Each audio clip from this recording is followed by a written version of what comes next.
ntabwo byoroshye ndangije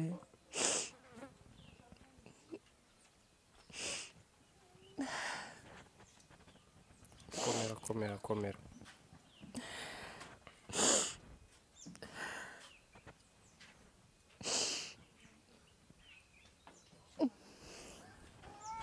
bro sorry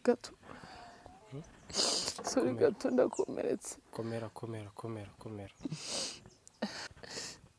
nuko arangije turamuhamagara hari isaha y'isa 5 arangije akuraho telefone akimara kandi twari twihagurukiye tuvugana arangije gukuraho telefone numvise meze nk'ahise nguye hejuru yo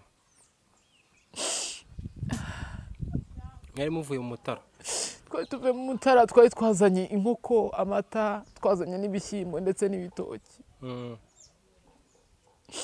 ntibyakunda nyine mu rugo barababwira ati uwo ngo mugende mu muryamishe ningeze kuri rwa rwego muganga avuga ngo genda ujye mu muryamishe nyine mutegereze igihe cye nikigera azitahira yagwe kubivuga ariko ndaza kugira ute ndaza kuza kubivuga yes reka ngusuhuze nongere nkwifurize ibihe byiza wowe wakoze subscribe kuri The Real TV amahoro y'Imana abane nawe wowe umeze neza afasha abatameze neza nawe utameze neza ihangane komeza ukore komeza usenge komeza uhatane ejo ni wowe twese nta muntu uhora mu byiza gusa hari igihe bigera agacucu kakazamo umuntu akagera mu buza amahoro ariko ntabwo bitinda yes uyu munsi rero twakiriye papa w'ibyiza nanone murakoze cyane muraho neza umukozi w'Imana muraho neza amakuru yanyu yewe ndakwita umukozi w'Imana kubera ko ndi umukozi w'Imana n'ubundi ibintu byinshi umuganiriza cyangwa se umbwira ndi umukozi w'Imana n'ubundi kubera ko nakuriye ku birenge by'abatambyi mama papa n'abatambyi nakuriye muri uwo mwuka kugeza n'uyu munsi wa none ndetse n'imbere cyane nzakomeza gusenga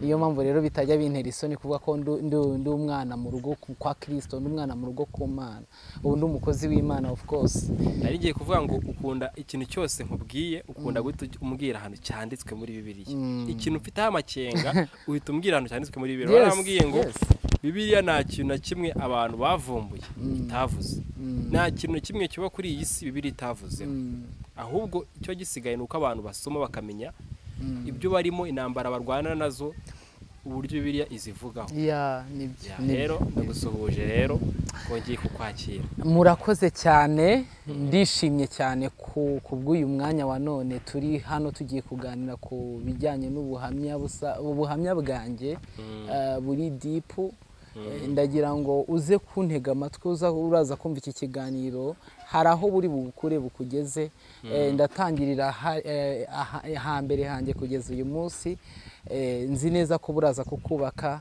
n'uwo butaraza kubaka araza gukuramo izindi nyigisho wenda sembiherehe breka ni byinshi ariko ndaza kurebamo iby'ingenzi bishobora gufasha umubare nyamwinshi amazina yanjye nk'uko bisanzwe ndimo gukoresha Imana yanambatije umwuka w'Imana yambatije ni papa w'ibyiza niyo mazina yanjye ariko amazina ababyeyi banyise nitwa Baguma Emi bampita Baguma Emi mu ruganda ariko ayo ni amazina ya papa na mama ndi umusore ushima Imana mvuka mu karere ka Nyagatare haraza amatimba wanyoye amata hari abantu b'iwacu ndabashuhuje cyane ndi umunyarwanda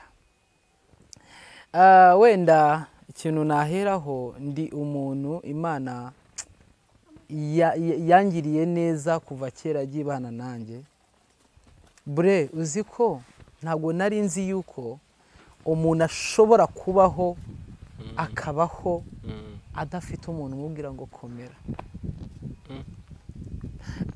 kwiga kwanjye byaragoranye biragorana mu buryo bujyanye n'ubushobozi niga nabi mva hano njya hariya njya hano njya hariya noneho twari mu cyaro iyo ngiyo mu mafamano bitazabwera hasi hari hakiri icyaro muri icyo gihe uyu munsi usa nkaho harimo kuza ishusho ariko muri icyo gihe byari ibintu bigoye nari umwana usa nkaho wavukanye umwuka wo mu mujyi kandi ntazi mu mujyi ngo ni hehe nangaga guhinga nangaga ibintu byo kwirirwa mu mafamu ndagiye ibyo bintu nyine numvaga atari ibyanjye uko byagenda kose so wenda nangiye neza ndi umwana muto ndabyibuka nigaga pefere narwaye indwara y'umwijima umwijima uragenda ungezayo mama aramvuza anjyana mu binyarwanda biza abantu ba kera bajyaga bizera muri iyo myuka inyarwanda biranga banjyana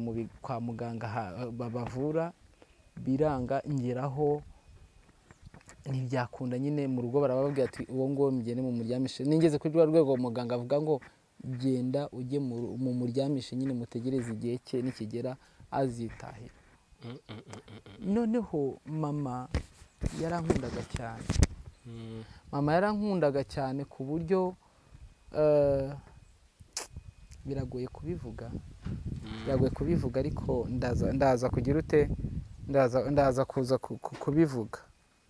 kubivuga mama yarankundaga cyane ku buryo yajyaga ambwira ngo umuhungu wanjye komera niwe muntu wambaga hafi mama akamba hafi akankomeza akambwira ngo humura uzabaho kuko njyewe naratakaje icyizere cy'ubuzima cyo kubaho kuko urumva of course ku ishuri biye byarahagaze indwara ndayirwara bre hari ibintu sinabivuga ngo iki hari ibintu umuntu yibuka bigatuma muri we asubiriwe komera ariko ndashima imana yabanye nanjye muri biriya bihe bigoye bikomeye nibwo nabwiye mama namwana se mama urabona nzabaho mama arambwira ngo uzabaho mwana uzabaho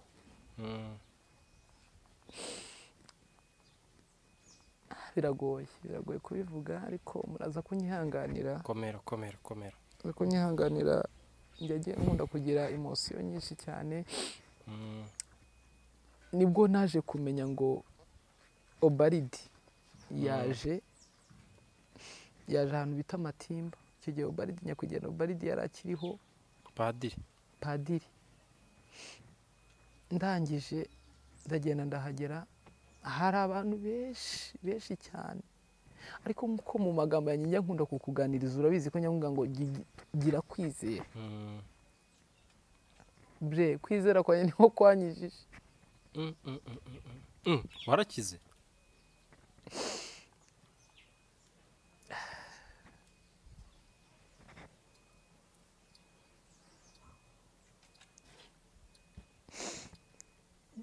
ntabwo byari byoroshye nagiye mu gitondo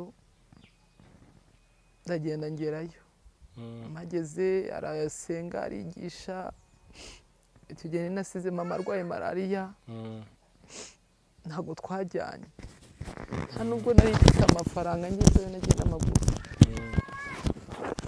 papa wanjye nawe yabaga yibereye muri shuguri zindi ziwe ntako atageze sinamugaya imana imuha umugisha hari muzehe noneho Obaridi niko yaravuze ngo abantu bari hano igitangaza kirabaye barakize avuga abana b'abasore muri hanganarwa nabyutsa amaso ari kundya niyo mpamvu mubona nsa nk'umuntu uri kuyakuba nabyutsa amaso ari kundya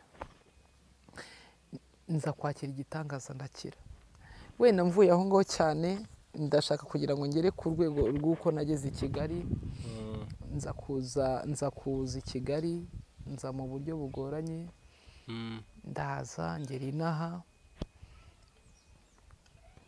mbana n'abantu bagiye batandukanye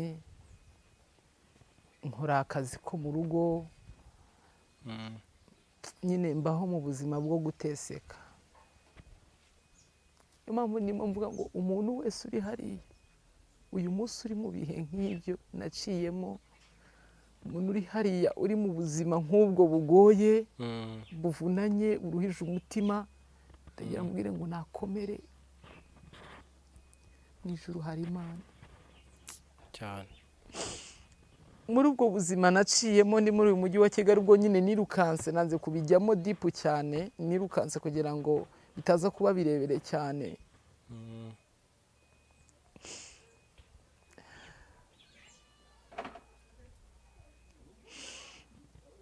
Bure biragoye kubivuga, biragoye ariko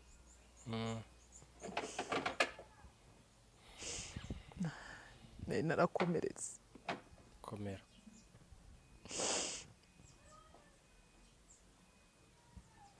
Nibwo ubuzima bwakomeje burendereye, ariko nakundaga ibintu bya filime nkajya mbijyamo kubera nta bushobozi ntaki ntibikunde. Ariko nahura n'abantu bakambwira ngo komera, bamwe na bamwe, abandi bakansha intege. None sinzibagirwa igihe kimwe umuntu yigeze kuduhamagara i Kigali, ubwo nsubiyeho inyuma gato, aduhamagara i Kigali ngo tuze tumurebe, w'umumama, ntabwo ndi bumuvuge amazina mu buryo bw'umutekano we, kuko twebwe twitwa abantu nyine badasenya, ntabwo twe dusenya ahubwo turubaka, twubaka abantu, siko biri. Nibyo. Uwo mumama twaraje kumureba Nyabugogo, tuhageze turamubura, tumubuze biragorana, polisi, cyo kuri ingabo z'u Rwanda Imana iziha umugisha, n'abantu nyine bafite ikintu kidasanzwe, nibo badufashije kugira ngo tuve kuri uwo muhanda. Ubwo rero nirukanse, naraje ndasitaraguringa i Kigali, biragorana, biranga, ndakomeza ndapushinga, ndashakisha, nkakora utuzi twishi, nkakora ibiyede, nkakora akazi ko mu rugo ntibari bazi ngo nde, kuko urumva nari nyisoza kwiga, ubwo nyine nirukanse soza kwiga mu gatandatu, mbona ni hatari, mbona mu cyaro, kandi sinakundaga mu cyaro, nizira i Kigali, mbaho mu buzima bugiye bugoranye. Hari ahantu najyaga ngera bakanyirukana, hari aho bigeze kunyirukana nijoro, ndara hanze, nari nzi ko ubuzima burangiye. Sasa ndashaka kugera ahantu nifuza kubwira umuntu. Nigeze kujya za Nyabyondo gusenga, mpageze icyo gihe ntabwo nari nyifitaho, ntabwo nagiraga aho urumva, najyaga gukora ahantu bakanyirukana, ngeraho numva nyine abantu narabatinye, njyewe nigira muri ririya shyamba rya Nyabyondo, atari uko mbuze imbaraga zo gukora, ahubwo ari uko ubuzima bugize ute, ubuzima bwari bwanze. Ndagenda mbamo icyumweru muri Nyabyondo, gutya hari ahantu basenyaga, ubutayu bwa Nyabyondo, hari abantu babuze, ubu burafunze mu buryo bw'umutekano, uburyo bwa leta nziza idutekereza ibyiza, baravuze ngo bube buhagaze ntibugikora. Uba mu butayu nta nzu ibamo uraramo bisanzwe? Nararaga mu rutare. Nta nzu ubamo, urara hanze nyine? Bure ndara hanze, ariko nari ndaho ngaho ndi gusenga, abantu bazaga gusenga ku manywa, byagera nijoro harimo abahararaga, twararana mu rutare, tukahabana, tukahirirwana.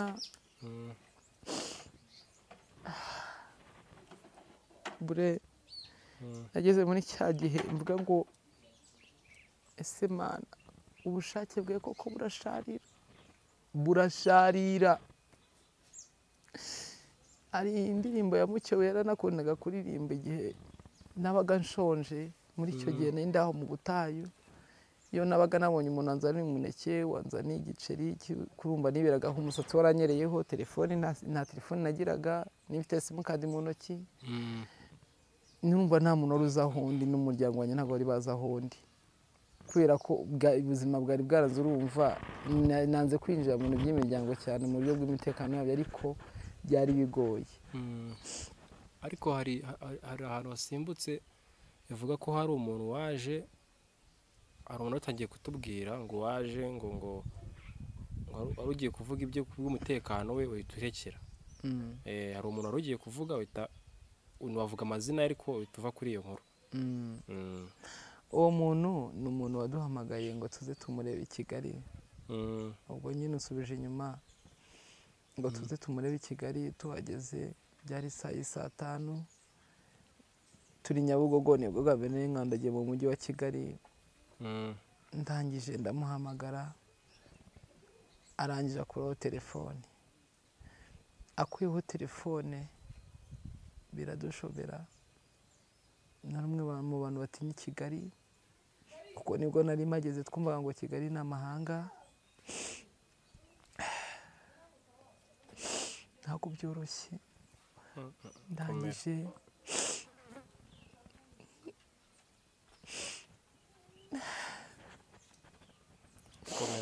komera.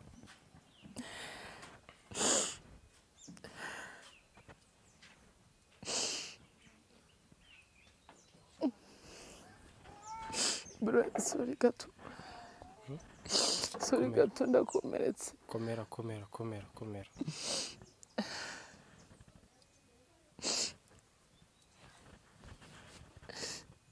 nuko arangije turamuhamagara, hari saa 5 arangije akuraho telefone. akimara kandi twari twihagurukiye tuvugana, arangije gukuraho telefone numvise meze nk'aho isi nguye hejuru.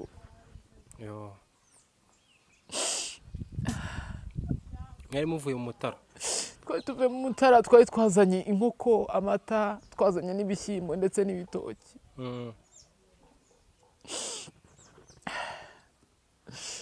nuko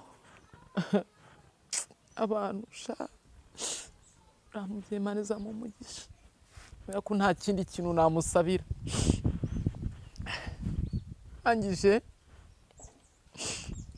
turabonabona uburumuna bwa nyine ndi kumwe hasi. urumva nakubwiye ko nakundaga filime. urumva yari umuntu nyine twe tuje kureba kugira ngo adufate akaboko. umuntu w'umumama w'umubyeyi, anyway aracyanahari n'uyu munsi, ariko sindi bumuvuga amazina. niwe muntu wabashe kumbabaza kurusha abantu bose. nabaye ahantu henshi nk'urutuzi tubi, nk'urutuzi nyine tugoranye, utuzi tw'abantu bambwiraga amagambo ashariye. uwo mumama niwe muntu wambabaje mu buzima, ko niwe mumama wari untengushye kandi nifite imyaka 15 aho ngaho. twari turi inyuma yanjye, wari uri inyuma yanjye, ninazanye yari afite 13, ndafite imyaka 11. ari mukiri bato kabisa. noneho ndangije, urumva ni telefoni yayikuyeho. akimara kuyikuraho amaso aranyishe kubera inuza. yikuyeho, akimara kuyikuraho turabonabona. turangije turatambuka tugera gutya ku Kinamba. twahitaga ku muhanda ugeretse hejuru y'uwundi, ntabwo nzi ngo ni ku Kinamba, sinari mpazi, sinari nzi ngo ni hehe. tugera muri amasangano y'umuhanda. urabona uturutse gutya ku Kinamba, hari amasangano y'umuhanda ari ahantu gutyo urayazi. hari umuhanda ujya ku Gisozi, undi ukata. turangije dukoresha strategy ivuga ngo nahangaha se cyangwa nahangaha. oya da, ngo Imana nibishaka ngo nahangaha.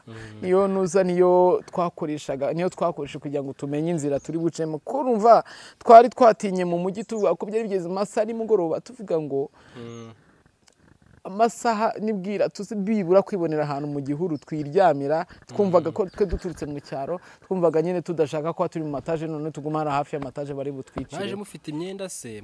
nta myenda twari dufite, kubera ko twaje tuje kumusura tuzi ko turataha mu gitondo. ahubwo twari tuje tumwikorereye, kuko niwo muco wacu, n'iryo hame n'uyu munsi rimbaho.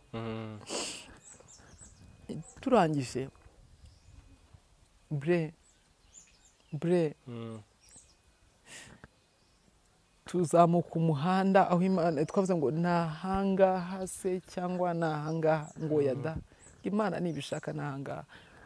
dukurikira uwo muhanda. uyu munsi naje kwasobanukirwa, namenye ko hari ku Gisozi. tugenda twicara ahantu muri jaride, ahantu twicaye muri jaride ahantu abo bana bahita bansinziriraho. Uyu mukuru wari urimo aho ngaho noneho guhamagara mu rugo kuko twe twaje mu rugo batari kubyumva neza ariko tukababwira umuntu aduhamagaye twanamuhaye mama bavuganye yumva nta kibazo mama aratwohereza ariko ukabona afite igishyika nk'umubyeyi ariko kubera ko nikundiraga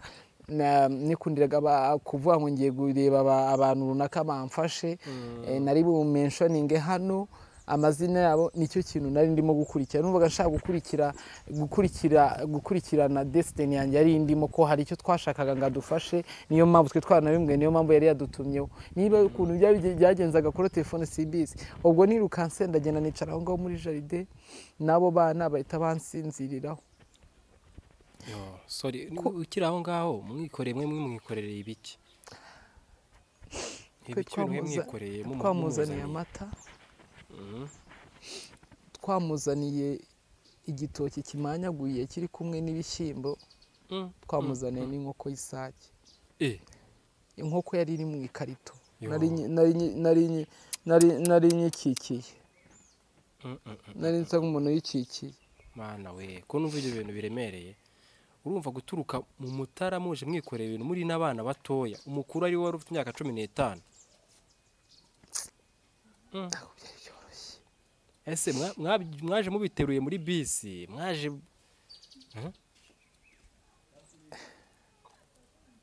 Nagasani iby'Imana ikora biradutangaza nta n'uwabimenya uko biri ariko icyo nzinu ko iby'Imana ishaka ko ari ibyo nkwiriye gukora mu rugendo ntabwo nabimenya byose ariko nzi ko nzabimenya bre. Iryo joro ryabaye ijoro ridasanzwe noneho twicara aho ngaho nari ngeze ahantu twicaye muri jaride umupolisi anje araduhamagara amaje kuduhamagara ahita tubwira ngo ati kutujyana ngo ahantu bafungira abantu ho hasi sinzi ukuntu bahita kuri brigade ya polisi ngo ariho turara kuko yaramaje kubona ko tutari marine.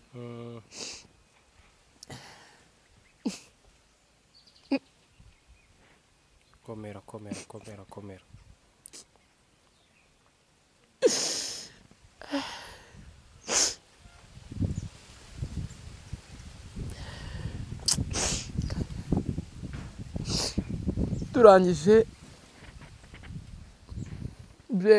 turangije narasengaga nubwo nari nyiri mutoya ariko ntabwo ni muto cyane kuba ntazi gusenga. Ndibuka nabwibaro rigana Imana iki gikombe kindenze nuramuka unkuya nzagushima iteka kuko nabonaga nanzira kuko n'amafaranga amatike bari bayatwibiye Nyabugogo nari mfite agatelefoni kagatushi nako bari bakibiye Nyabugogo ibintu twari twabibikije uko byari byinshi dusigarana amata n'inkoko kw'inkoko yo nari nyikikiye gutya. No mugenzi wanjye twari kumwe umuvandimwe mutoya ufite imyaka 13 warateraka akadomoro k'amata kandi kana kari hasi yacu ko nta kintu kari gafashe byari ibintu byari biremereye twabibikije ahantu turangiye tugiye kubona tubona ahantu harakinze Nyabugogo ubwo bahita tubaje babanga ubwo babyibye. Noneho nibwo nsubiye inyuma gato hari akantu nibagiwe hari umumama waje atugura amandazi ya 400 atugura amandazi ya 400 ariko nawe tuza kubona ko yashakaga kuduprofita kugira ngo atwarire iya nkoko.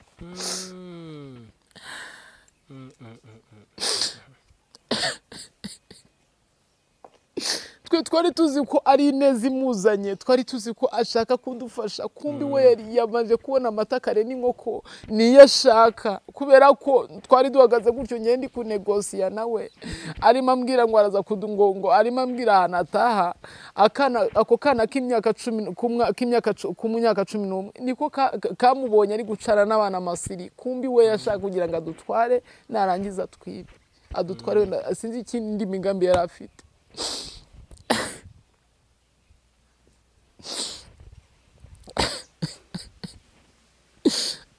Burenga mara y'umugabo atemba ajya mu nda niko bajya bavuga ubwo abapolisi nibwo baduhamagaye, ubwo nari nsi inyuma gatoya y'ibi bintu twahura Abanyabugogo, ubwo mama yamaraga kudukoshona, abapolisi baraduhamagara bagiye kutujyana kuri brigade ya polisi. Akana karangije karambwira, Emi Baguma, ko nitwa Baguma Emi, bagiye kudufunga. Niryo jwi kakoje ngo bagiye kudufunga. Noneho ndakivukana kare nkarebye, ndamwongorera mwana ihumura, Imana iri kumwe natwe. Ukarakana cyane mu myaka 11, of course ni muto. Abapolisi baturebye baratubaza, mwari muje gukora iki? Batubaza umumama twituje kureba, ariko umumama bahise bamuhamagara.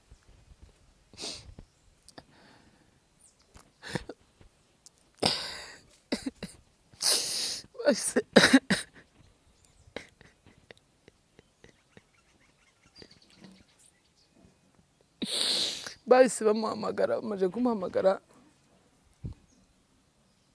arangije nyine arabita ko nimero ntiyarayizi. Ubwo barangije baradufata, baramwihorera bati baraza kumukurikirana, adufata badushyira mu modoka. Ubwo nyine bashatse uburyo turara Kigali biranga, baranje baradufata baradutegera, turara muri famille Rwamagana, ko ari atwaje ngo nitubabwira ahantu guherirwa Rwamagana kugeza Kigali, muri izo nzira zose ahantu dushobora kuba twajya muri famille bigakunda. Turabwira paradutegera. Aba bagabo Imana izabaho umugisha, ntabwo nzi ngo ubu bari, Imana izabaho umugisha. Polisi ni abapolisi bari bambaye umwambaro. Imana izabamere umugisha kandi udasanzwe. Ubwo rero uyu munsi ndashimira Imana, ubuhamya nzaguha n'ubutanzaguha, mfite pati nini y'ubuhamya n'ubutanzaguha ubundi kugira ngo bitaza kuba birebire. Ndagira umbwire we muntu uri hariya, uyu uri mu buzima nk'ubwo, wakomerekejwe n'abantu, wababajwe n'abantu, warijijwe n'abantu, aho uri hose hagiye hatandukanye, ndagira umbwire ngo komera. Imana ijya ibasha gukomera, kandi Imana ijya ibasha gufata ibintu bidafite ishusho yarangiza ikabiha ishusho. Niyo mpamvu uyu munsi niyemeye kugira ngo nicare mu kuri, nicare kuri Derio TV, uraza kuvuga Derio TV. Niyo mpamvu nicaye niyemeje kuba kwicara hano hantu kugira ngo nkoreshe ukuri, nunga abantu, nkomeza abantu bagiye bakomeretse. Imana ibagirire neza, kandi abace muri ubwo buzima ngiye mvuga bagiye batitabwaho, abo ngabo bihangane aho bari hose, Imana irabazi. Noneho muri gahunda yacu dufite, cyangwa se mu ntego yacu dufite, ni ugukurikirana abo bantu, guhura n'abo bantu, tugahura n'aba ngaba batembere, tukababaza ese byari bimeze bite. Mbahayeho gatoya ku buhamya, ni gato na gato. Hano byari bimeze bite gute kugira ngo uwo muntu wateye imbere nyine agere kuri urwo rwego? Yahageze bigenze gute? Tumenye, kugira ngo umuntu uri ku rwego ariho uyu munsi, tumenye yaciye mu zihe nzira, yaciye mu zihe nzira, yakoze ibiki, ese yastaragora inzate. Iyo nicyo kintu tubazaniye. Ariko nanjye uri imbere hano, ugiye kujya ubaba imbere iteka, ugiye kujya ubaba imbere buri munsi, ugiye kujya uba umuhosta buri munsi mu biganiro bitandukanye. Nanjye naciye mu buzima bugoye, nzabahinde akomba haye ni nko kubasuhuza, ni nka gatonya. Mfite ubuhamya bwinshi cyane.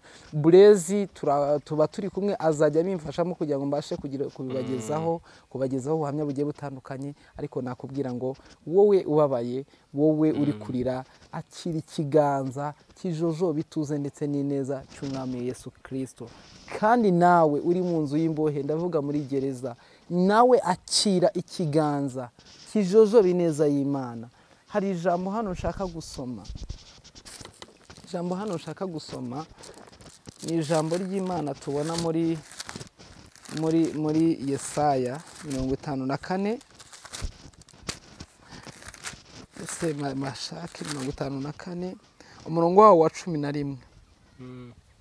Haranditse ngo, yewe urengana ugahubanganywa n'inkubi y'umuyaga, ntuhumurizwe. Amabuye yawe nzayateraho amabara meza, imfatiro zawe nzazishingisha safiro. Mwakire neza ijambo ry'Imana. wowe urimo urengana, wowe urimo kurira, wowe ubabaye, amabuye yawe Imana ikwemereye kuyateraho amabara meza. Amabuye ni iki? Ni business uri gukora. Amabuye ni iki? Ni icyo kinyamakuru cyawe. Amabuye ni iki? Ni ya fondasiyo watangiye. Imana ikwemeye kuyateraho amabara meza, ibikomere bigashira. Noneho hari ahandi hantu nkunda nagiye mu bintu byinshi, havuga ngo 16 ngo dore ninjye urema, umucuzi uvugutira umuriro w'amakara agakuramo icyuma akoresha umurimo we. Imana niyo mucuzi yonyine. Imana niyo muremyi yonyine.